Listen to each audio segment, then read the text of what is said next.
Good afternoon. In the 2 weeks since President Trump nominated Judge Kavanaugh, he has met with 23 senators. Unfortunately, all of them are Republicans. That's because Senator Schumer is encouraging his members to not even meet with the judge. For members of the opposing party to demand answers to questions and yet refuse to even meet with a qualified Supreme Court nominee is unprecedented. Senator Schumer should stop these political games and meet with Judge Kavanaugh. We welcome Senate Democrats who take their constitutional duty of advise and consent seriously. Judge Kavanaugh stands ready to meet with members of both parties. As you know, here in a few minutes, the President will be participating in an event, and we're excited to hold the 2018 Made in America Product Showcase here at the White House.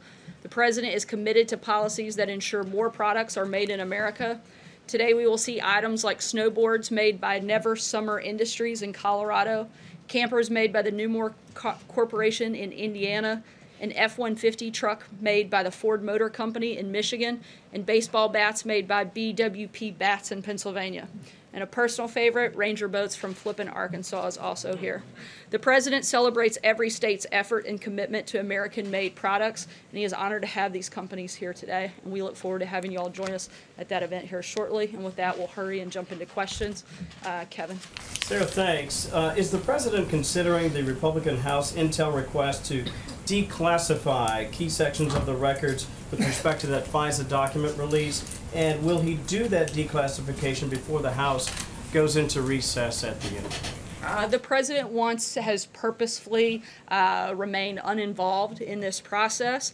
He said repeatedly that he wants the Department of Justice to be fully transparent with these requests from Congress, and he's going to continue at this point to remain uninvolved. However, he sees more and more every single day that this is proving further and further to be a total witch hunt, particularly because it was based on a false and unverified and discredited dossier. Steve? Yeah. Sir, we saw the President's tweet on Iran last night. What prompted him to use such strong language on them?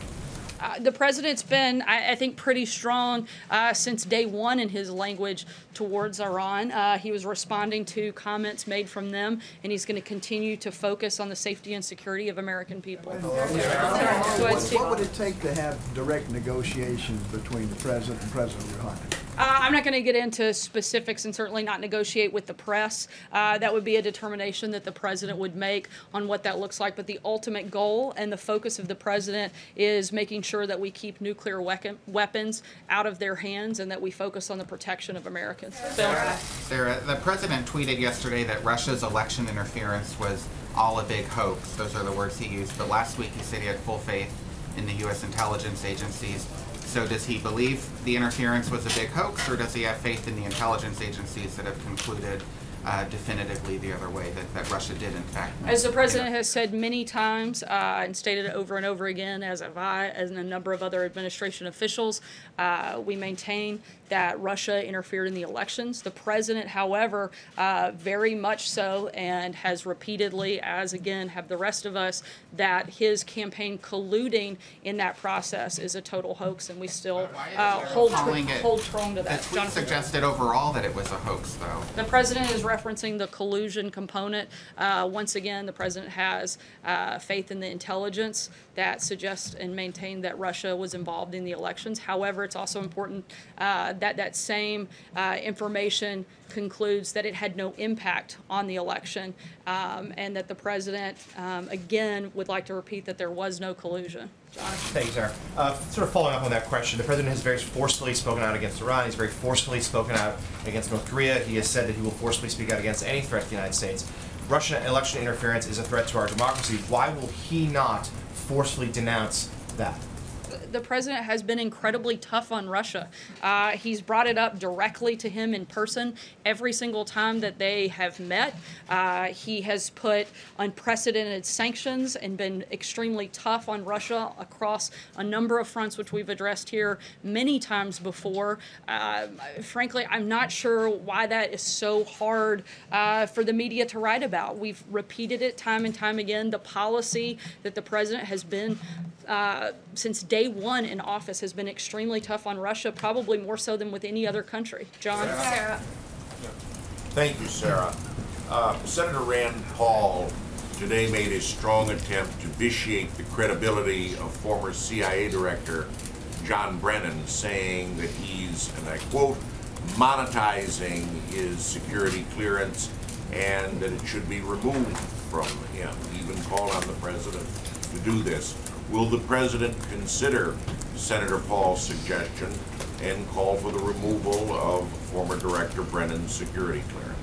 Not only is the president looking to take away Brennan's security clearance, he's also looking into the clearances of Comey, Clapper, Hayden, Rice, and McCabe. The president is exploring the mechanisms to remove security clearance because they've politicized and in some cases monetized their public service and security clearances. Making baseless accusations of improper contact with Russia or being influenced by Russia against the president is extremely inappropriate, and the fact that people with security clearances are making these baseless charges provides inappropriate legitimacy to accusations with zero evidence. Follow-up question to Steve first. When the president pulled out of the JCPOA, he did not reveal an alternate plan to address Iran's nuclear ambitions. He seemed to bank on economic sanctions being enough to get them back to the table. Is that still his plan B? Look, as we have said, the president's #1 goal is to make sure Iran doesn't get a nuclear weapon.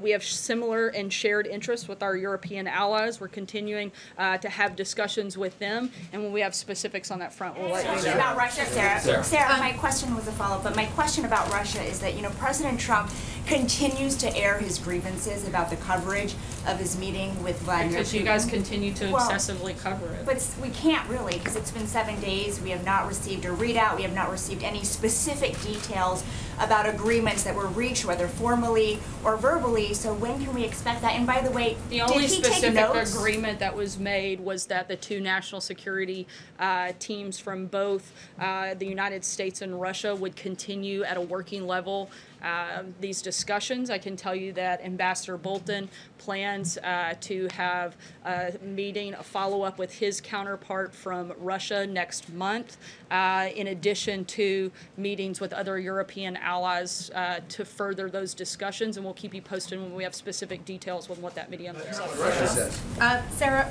so does President Trump plan on ordering to move any carriers or additional military resources to the region should Iran continue to pose the threat that he alluded to in his tweet? And I also have a follow-up. I don't have any specific announcements on that at this Just point. a follow-up then. Secretary of State Pompeo yesterday talked a lot about corruption and human rights abuses in Iran.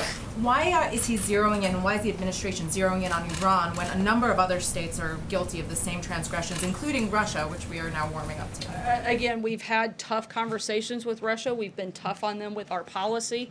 As I stated this morning, we can be tough on more than one country at a time, and that's exactly what we're doing. Sarah. Thanks, Sarah. Could you explain a little bit of the threshold that the president has for taking away former official security clearance? Is it his position then that any former Obama administration official who holds clearance and just make political statements about him should have their clearance revoked? Or is it just limited to the names right now that you read? As of right now, we are exploring the mechanism on those specific names. I'll keep you posted when there's further details.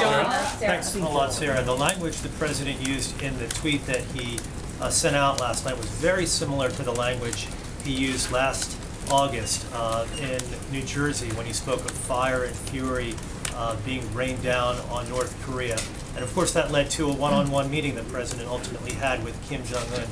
Is the president open to diplomacy with Iran, meeting perhaps one-on-one with President Rouhani? I'm not going to negotiate what the specifics that the president or the administration will be looking at. Again, our goal is to stop Iran from nuclear weapons, and we'll keep you posted as we move through that process. I asked about your statement regarding Judge Kavanaugh that you made at the very top. There's one Republican senator who says he's undecided. Well, there's a few that say there's undecided, but Rand Paul in particular says I'm honestly undecided. I'm very concerned about his position on privacy and the Fourth Amendment. Are you concerned about losing Rand Paul once this vote for Judge Kavanaugh ultimately gets to the floor? We're certainly hopeful that Senator Paul will do the right thing and vote for this very highly qualified nominee. Steve? Yes, Sarah, flipping around John's question about Iran, considering the comments that we've heard in the past day from the president's tweet, Ambassador Bolton's statement, which you put out in Secretary Pompeo's speech last night. What is stopping this administration from just openly advocating regime change in Iran?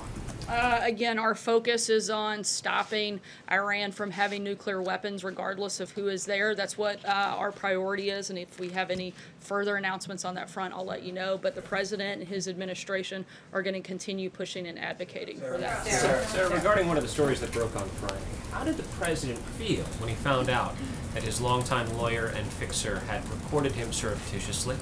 While the president maintains that he's done nothing wrong on this specific topic, I'd refer you to the president's outside counsel. And still deny that he ever had a relationship with a woman named Karen McDougal. Once again, the president maintains that he's done nothing wrong, and I would refer you to Rudy Giuliani for all questions on that matter. Sarah, I just wanted to follow up first on this statement you made about Brennan and his security clearance. Are you considering any additional actions against Brennan and the other names you read off?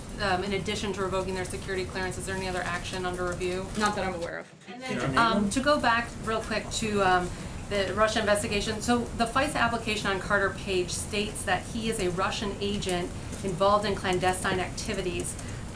Given that the president continues to say there was no collusion between his campaign and Russia, is he concerned, or does he not believe the intelligence community's assessment that Carter Page was a Russian agent? Again, I think that we've spoken extensively what our position is on this, and we have no changes to that. So the president is threatening to punish Brennan and Comey and Clapper for saying things about him that he doesn't like. Is that presidential? The president is exploring these mechanisms to remove security clearance because they've politicized and in some cases actually monetized their public service and their security clearances, and making baseless accusations of improper contact with Russia or being influenced by Russia against the president is extremely inappropriate. The president contends that the fact that people with security clearances are making these baseless charges provides inappropriate legitimacy to accusations with zero evidence. So when we have further updates on that front, I'll certainly let you know. Free speech he doesn't like, and he wants to punish them for it. No, I think you are creating your own story there. The president doesn't like the fact that people are politicizing agencies and departments that are specifically meant to not be political and not meant to be monetized off of security clearances. A separate question, actually, but to follow up on that, isn't the president doing exactly what you just said the president doesn't want all these people doing? Politicizing matters of national security by going after his political enemies? No, the president's not making baseless accusations of improper contact with a foreign government and accusing the president of the United States of treasonous activity when you have the highest level of security clearance, when you're the person that holds the nation's deepest, most sacred secrets at your hands, and you go out and you make false accusations against the president of the United States. He thinks that is something to be very concerned with, and we're exploring what those options are and what that looks like. Topic, Sarah, was actually on the message to... Sorry, I gotta keep moving just because we're running out of time. Caitlin, the president's message to Paul Sorry, Manafort. Hallie, Does I he got have about one? 2 more questions left. Caitlin, go ahead. The president's message to Paul Manafort, Sarah, does he have one? Not that I'm aware of. Caitlin, go ahead. When is the president going to make this decision on those security clearances? I said when we have an update, we will let you know. Okay, so my question, that was just a follow-up on that. My question, has the president, since you didn't answer if he's briefed, since they haven't briefed reporters on what went down during the 2-hour meeting between We actually had President a press Trump conference. The president's done a number of interviews. We've actually put out quite a bit of information following that meeting. The question is not about the press, but has the president briefed his national security advisor, his Secretary of State, the Director of National Intelligence, and the Defense Secretary on what exactly was said between him and President Putin? The president has met and spoken with all of those individuals since his meeting with President Putin. And when he briefs them, is he relying solely on his own memory to tell them what happened during that 2-hour meeting? The president has met and consulted with all of his national security team, and we feel very confident in those. It's on what he remembers that happened. It's not. Caitlin, I'm not going to go into the specific details on how the president interacts every single time with his national security team. Well, this is a rarity, though. It's a sit down with the Russian president. It's actually for 2 not a hours rarity. one-on-one. It's a normal practice for 2 world leaders to be able to have a conversation with one another. David, go ahead. What about What about President Obama and Vice President Biden? And their security clearances, are they on the list as well? I'm not aware of any plans for that at this point. Thanks so much, guys. We'll see you on the South Lawn.